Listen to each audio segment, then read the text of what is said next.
Okay, here's the store trolley. You can pull it like this, or you can push it like this. It's quite easy to move around. And this is how it's put together. You've got a rectangular bucket, it's got a bit of a curve.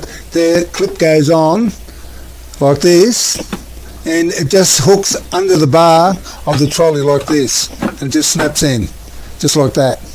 And also we got a scroll that holds all your liquid. That's where you put your scrubbers. It's held on by that, and it's got the clips, which clips on the back of the trolley also on that bar here, to show you how that goes.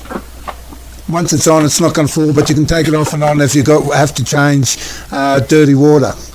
And this is the top, and that holds the scrubbers, your blade, scraper, and 2 squeegees. And also it's got clips that go on the back of the top of the trolley like this. Like that. Snaps in, and you're right to go. So here we got the 2 squeegees, the little scraper, 2 scrubbers, and of course at the bottom there you've got enough solution to do nearly all day. And well, I suppose that's about it.